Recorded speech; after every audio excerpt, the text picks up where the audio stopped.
Welcome to the Plume and Page. Today's story is 20,000 Leagues Under the Sea by Jules Verne. Chapter 28. The Red Sea. During the day of January 29, the island of Ceylon disappeared below the horizon, and at a speed of 20 miles per hour, the Nautilus glided into the labyrinthine channels that separate the Maldive and Laccadive Islands.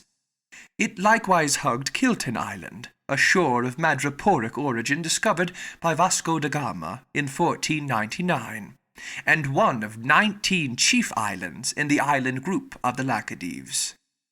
Located between latitude 10 degrees and 14 degrees 30 north, and between longitude 50 degrees 72 and 69 degrees east.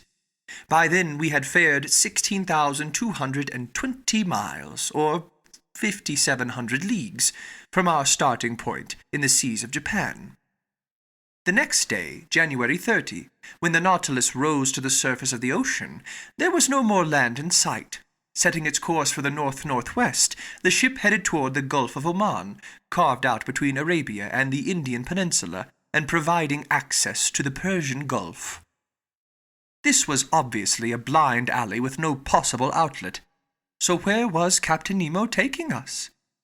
I was unable to say, which didn't satisfy the Canadian, who that day asked me where we were going. "We're going, Mr. Ned, where the captain's fancy takes us." "His fancy," the Canadian replied, "won't take us very far. The Persian Gulf has no outlet, and if we're to enter those waters, it won't be long before we return in our tracks." "All right, we'll return, Mr. Land, and after the Persian Gulf, if the Nautilus wants to visit the Red Sea, the Strait of Bab el-Mandeb is still there to let us in."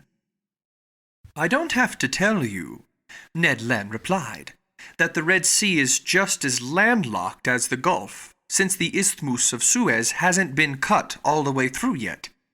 And even if it was, a boat as secretive as ours wouldn't risk a canal intersected with locks. So the Red Sea won't be our way back to Europe either. But I didn't say we'd return to Europe." "What do you figure, then?" "I figure that after visiting these unusual waterways of Arabia and Egypt, the Nautilus will go back down to the Indian Ocean, perhaps through Mozambique Channel, perhaps off the Mascarene Islands, and then make for the Cape of Good Hope." "And once we're at the Cape of Good Hope," the Canadian asked with typical persistence, "well then, we'll enter the Atlantic Ocean, with which we aren't yet familiar. What's wrong, Ned, my friend? Are you tired of this voyage under the seas? Are you bored with the constantly changing sight of these underwater wonders? Speaking for myself, I'll be extremely distressed to see the end of a voyage so few men will ever have a chance to make."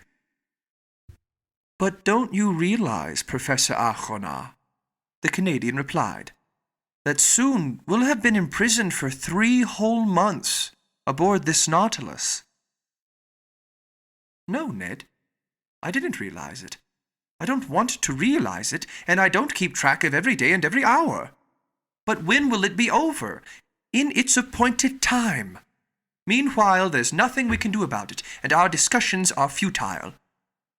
My gallant Ned, if you come and tell me a chance to escape is available to us, then I'll discuss it with you. But that isn't the case. And in all honesty, I don't think Captain Nemo ever ventures into European seas." This short dialogue reveals that in my mania for the Nautilus, I was turning into the spitting image of its commander.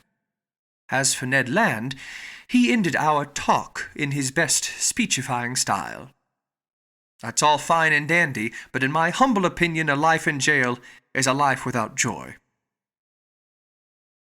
For 4 days, until February 3, the Nautilus inspected the Gulf of Oman at various speeds and depths. It seemed to be traveling at random, as if hesitating over which course to follow, but it never crossed the Tropic of Cancer. After leaving this gulf, we raised Muscat for an instant, the most important town in the country of Oman. I marveled at its strange appearance in the midst of the black rocks surrounding it, against which the white of its houses and forts stood out sharply. I spotted the rounded domes of its mosques, the elegant tips of its minarets, and its fresh, leafy terraces. But it was only a fleeting vision, and the Nautilus soon sank beneath the dark waves of these waterways. Then our ship went along at a distance of 6 miles from the Arabic coasts of Mahra and Hadmeraut, their undulating lines of mountains relieved by a few ancient ruins. On February 5, we finally put into the Gulf of Aden, a genuine funnel stuck into the neck of Bab el-Mandeb, and bottling these Indian waters in the Red Sea. On February 6, the Nautilus cruised in sight of the city of Aden, perched on a promontory connected to the continent by a narrow isthmus, a sort of inaccessible Gibraltar, whose fortifications the English rebuilt after capturing it in 1839. I glimpsed the octagonal minarets of this town, which used to be one of the wealthiest, busiest commercial centres along this coast, as the Arab historian Idrisi tells it. I was convinced that when Captain Nemo reached this point, he would back out again, but I was mistaken, and much to my surprise, he did nothing of the sort. The next day, February 7, we entered the Strait of Bab el-Mandeb, whose name means Gate of Tears in the Arabic language. 20 miles wide, it's only 52 kilometers long, and with the Nautilus launched at full speed, clearing it was the work of barely an hour.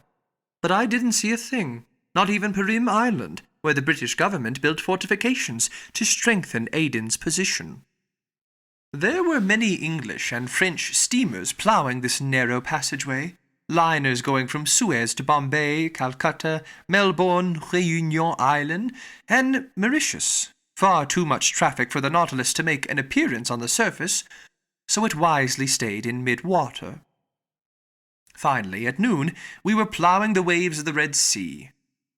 The Red Sea, that great lake so famous in biblical traditions, seldom replenished by rains, fed by no important rivers, continually drained by a high rate of evaporation, its water level dropping 1.5 meters every year. If it were fully landlocked, like a lake, this odd gulf might dry up completely. On this score, it's inferior to its neighbors, the Caspian Sea and the Dead Sea, whose levels lower only to the point where their evaporation exactly equals the amounts of water they take to their hearts. The Red Sea is 2,600 kilometers long, with an average width of 240. In the days of the Ptolemies and the Roman emperors, it was a great commercial artery for the world, and when its isthmus has been cut through, it will completely regain that bygone importance that the Suez railways have already brought back in part. I would not even attempt to understand the whim that induced Captain Nemo to take us into this gulf, but I wholeheartedly approve of the Nautilus's entering it. It adopted a medium pace, sometimes staying on the surface, sometimes diving to avoid some ships, and so I could observe both the inside and top side of this highly unusual sea. On February 8, as early as the first hours of daylight, Mocha appeared before us, a town now in ruins, whose walls would collapse at the mere sound of a cannon, and which shelters a few leafy date trees here and there. This once important city used to contain 6 public marketplaces, plus 26 mosques, and its walls, protected by 14 forts, fashioned a 3-kilometer girdle around it. Then the Nautilus drew near the beaches of Africa, where the sea is considerably deeper. There, through the open panels and in a mid-water of crystal clarity, our ship enabled us to study wonderful bushes of shining coral and huge chunks of rock wrapped in splendid green furs of algae and fucus. What an indescribable sight, and what a variety of settings and scenery where these reefs and volcanic islands leveled off by the Libyan coast. But soon the Nautilus hugged the eastern shore where these tree forms appeared in all their glory. This was off the coast of Tihama, and there such zoophyte displays not only flourished below sea level, but they also fashioned picturesque networks that unreeled as high as 10 fathoms above it. The latter were more whimsical but less colourful than the former, which kept their bloom thanks to the moist vitality of the waters. How many delightful hours I spent in this way at the lounge window! How many new specimens of underwater flora and fauna I marvelled at beneath the light of our electric beacon! mushroom-shaped fungus coral, some slate-coloured sea anemone including the species Thalassianthus asther, among others, organ pipe coral arranged like flutes and just begging for a puff from the god Pan, shells unique to this sea that dwell in madreporic cavities and whose bases are twisted into squat spirals, and finally 1,000 samples of polypary I hadn't observed until then, the common sponge. First division in the polyp group, the class Spongiaria, has been created by scientists precisely for this unusual exhibit whose usefulness is beyond dispute.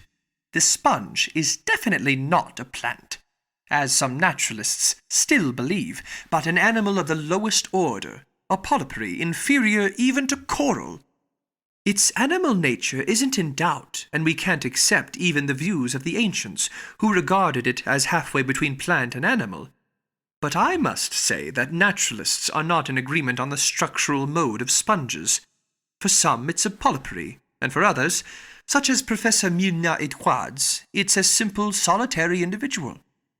The class Spongiaria contains about 300 species that are encountered in a large number of seas and even in certain streams, where they've been given the name freshwater sponges. But their waters of choice are the Red Sea and the Mediterranean, near the Greek islands, or the coast of Syria. These waters witness the reproduction and growth of soft, delicate bath sponges, whose price run as high as £150 apiece. The yellow sponge from Syria, the horn sponge from Barbary, etc.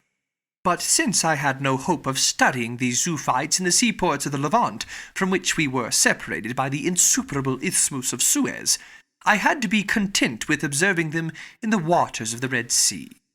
So I called Conseil to my side, while at an average depth of 8 to 9 meters, the Nautilus slowly skimmed every beautiful rock on the easterly coast. There sponges grew in every shape, globular, stalk-like, leaf-like, finger-like. With reasonable accuracy they lived up to their nicknames of basket sponges, chalice sponges, distaff sponges, elkhorn sponges, lion's paws, peacock's tails, and Neptune's gloves, designations bestowed on them by fishermen, more poetically inclined than scientists. A gelatinous semi-fluid substance coated the fibrous tissue of these sponges, and from this tissue there escaped a steady trickle of water, that, after carrying sustenance to each cell, was being expelled by a contracting movement. The jelly-like substance disappears when the polyp dies, emitting ammonia as it rots. Finally, nothing remains but the fibers, either gelatinous or make of horn, that constitute your household sponge, which takes on a russet hue, and is used for various tasks depending on its degree of elasticity, permeability, or resistance to saturation. These polyparies were sticking to rocks, shells of mollusks, and even the stalks of water plants. They adorned the smallest crevices, some sprawling, others standing or hanging like coral outgrowths. I told Conseil that sponges are fished up in 2 ways, either by dragnet or by hand. The latter method calls for the services of a diver, but it's preferable because it spares the polypary's tissue, leaving it with a much higher market value. Other zoophytes swarming near the sponges consisted chiefly of a very elegant species of jellyfish. Mollusks were represented by varieties of squid that, according to Professor Aubigny, are unique to the Red Sea, and reptiles by vergata turtles belonging to the genus Chelonia, which furnished our table with a dainty but wholesome dish. As for fish, they were numerous and often remarkable. Here are the ones that the Nautilus's nets most frequently hauled on board. Rays, including spotted rays that were oval in shape and brick-red in color, their bodies strewn with erratic blue speckles, and identifiable by their jagged double stings, silver-backed skates, common stingrays with stippled tails, butterfly rays that looked like huge 2-meter cloaks flapping at mid-depth, toothless guitarfish that were a type of cartilaginous fish closer to the shark, trunkfish known as dromedaries that were 1.5 feet long and had humps ending in backward-curving stings, serpentine moray eels with silver tails and bluish backs, plus brown pectorals trimmed in grey piping, a species of butterfish called the Fiotola, decked out in thin gold stripes and the 3 colors of the French flag. Montague blennies 4 decimeter long, superb jacks handsomely embellished by 7 black crosswise streaks with blue and yellow fins, plus gold and silver scales, snooks, standard mullet with yellow heads, parrotfish, wrasse, triggerfish, gobies, etc., plus 1,000 other fish common to the oceans we had already crossed. On February 9, the Nautilus cruised in the widest part of the Red Sea, measuring 190 miles straight across from Suakin on the west coast to Quinfida on the east coast. At noon that day, after our position fix, Captain Nemo climbed onto the platform where I happened to be. I vowed not to let him go below again without at least sounding him on his future plans. As soon as he saw me, he came over, graciously offered me a cigar, and he said to me, "Well, Professor, are you pleased with this Red Sea? Have you seen enough of its hidden wonders, its fish and zoophytes, its gardens of sponges and forests of coral?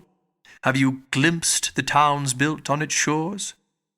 "Yes, Captain Nemo," I replied, "and the Nautilus is wonderfully suited to this whole survey. Ah, it's a clever boat."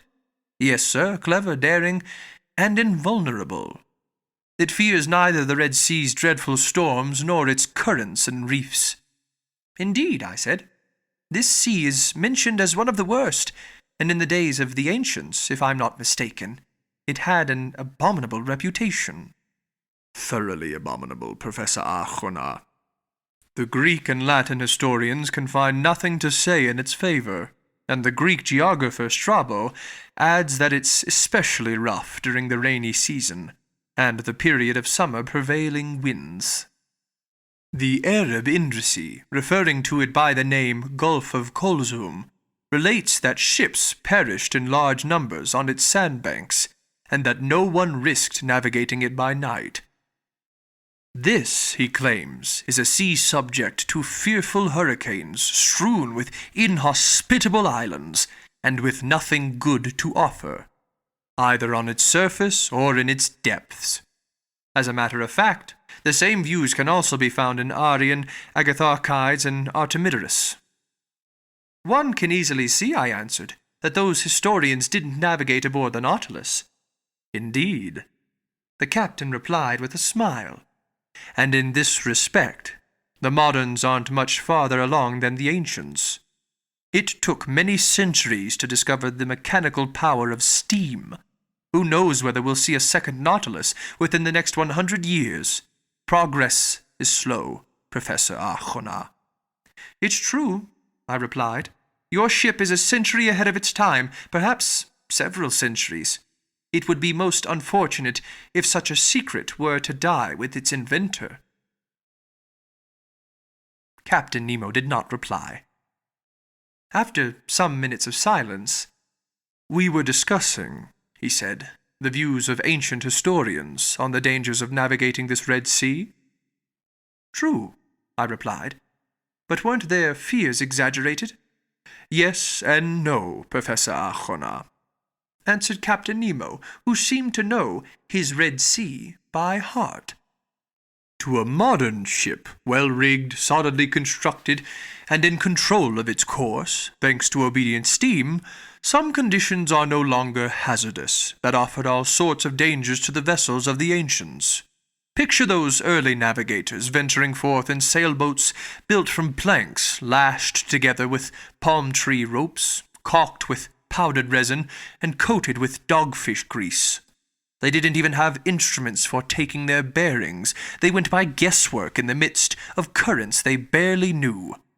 Under such conditions, shipwrecks had to be numerous, but nowadays, steamers providing service between Suez and the South Seas have nothing to fear from the fury of this Gulf, despite the contrary wind of its monsoons.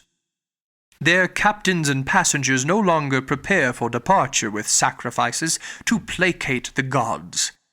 And after returning, they don't traipse in wreaths and gold ribbons to say thanks at the local temple." "Agreed," I said. "And steam seems to have killed off all gratitude in seamen's hearts. But since you seem to have made a special study of this sea, Captain, can you tell me how it got its name?" Many explanations exist on the subject, Professor Arjona.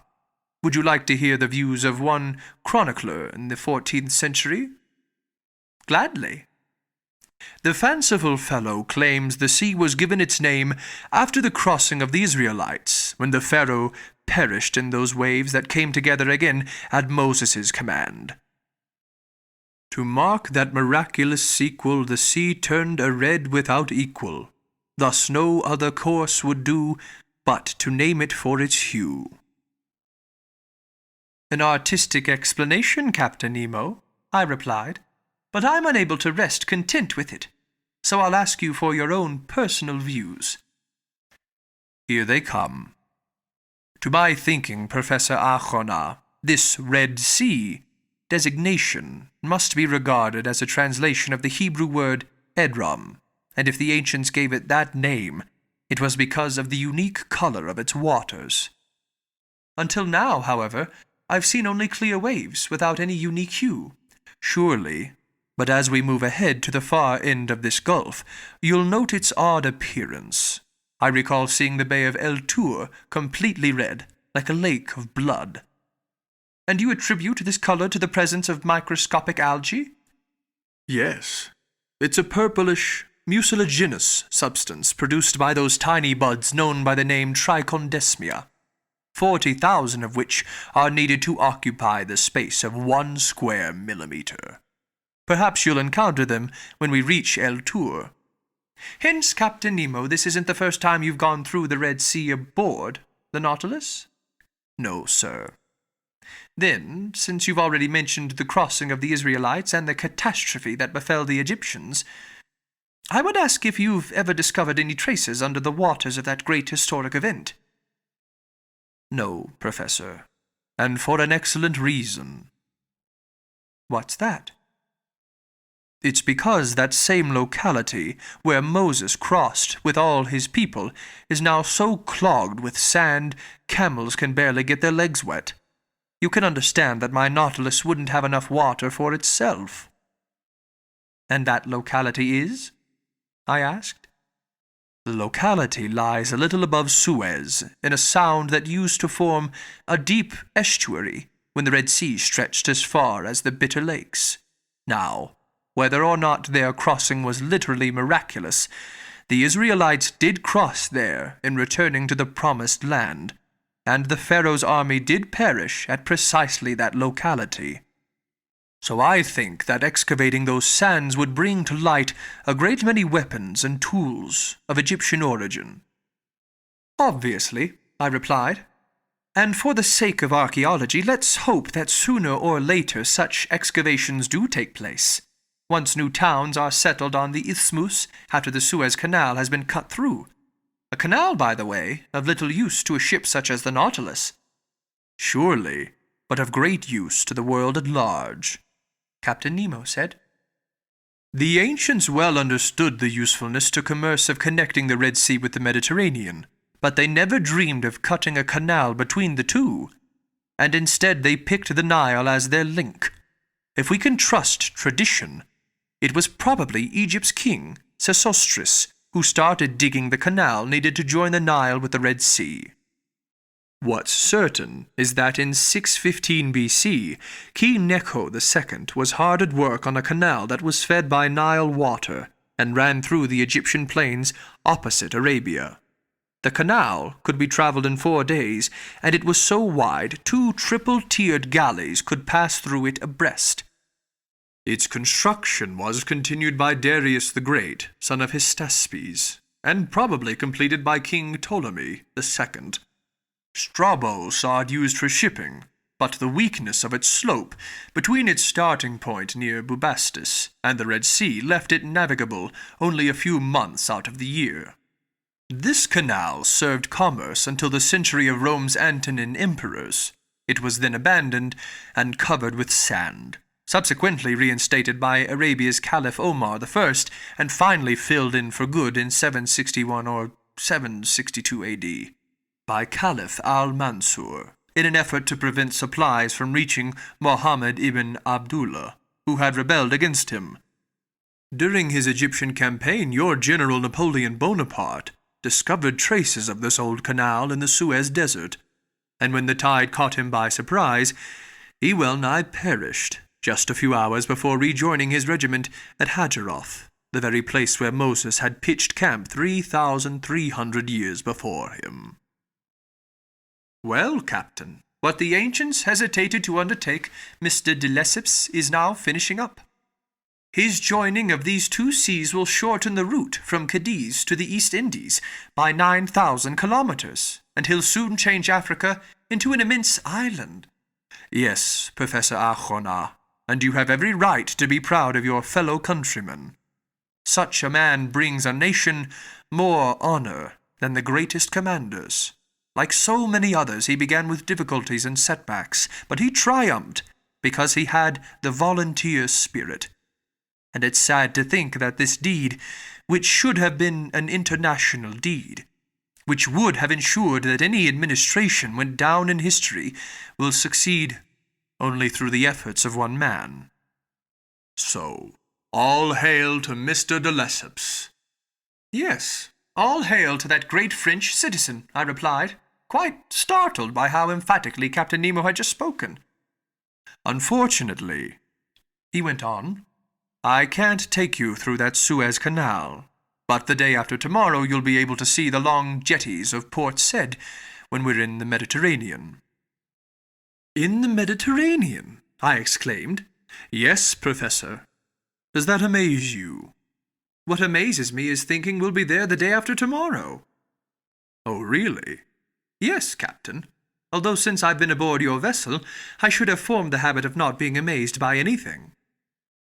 But what is it that startles you? The thought of how hideously fast the Nautilus will need to go, if it's to double the Cape of Good Hope, circle around Africa, and lie in the open Mediterranean by the day after tomorrow. And who says it will circle Africa, Professor? What's this talk about doubling the Cape of Good Hope? But unless the Nautilus navigates on dry land and crosses over the isthmus, or under it, Professor Arjona. Under it? Surely, Captain Nemo replied serenely. Under that tongue of land nature long ago made what man today is making on its surface. What? There's a passageway? Yes, an underground passageway that I've named the Arabian Tunnel. It starts below Suez and leads to the Bay of Belusim. But isn't that isthmus only composed of quicksand? To a certain depth. But at merely 50 meters one encounters a firm foundation of rock. And it's by luck that you've discovered this passageway? I asked, more and more startled. Luck plus logic, Professor. And logic even more than luck. Captain, I hear you, but I can't believe my ears. Oh, sir, the old saying still holds. Ores habient et non audient. Not only does this passageway exist, but I've taken advantage of it on several occasions. Without it, I wouldn't have ventured today into such a blind alley as the Red Sea. Is it indiscreet to ask how you discovered this tunnel? Sir, the captain answered me, there can be no secrets between men who will never leave each other. I ignored this innuendo and waited for Captain Nemo's explanation. Professor, he told me, the simple logic of the naturalist led me to discover this passageway, and I alone am familiar with it. I'd noted that in the Red Sea and the Mediterranean there exist a number of absolutely identical species of fish, eels, butterfish, greenfish, bass, jewelfish, flying fish. Certain of this fact, I wondered if there weren't a connection between the two seas. If there were, its underground current had to go from the Red Sea to the Mediterranean, simply because of their difference in level. So I caught a large number of fish in the vicinity of Suez. I slipped copper rings around their tails and tossed them back into the sea. A few months later, off the coast of Syria, I recaptured a few specimens of my fish, adorned with their telltale rings. So this proved to me that some connection existed between the two seas. I searched for it with my Nautilus. I discovered it. I ventured into it. And soon, Professor, you will also have cleared my Arabic tunnel.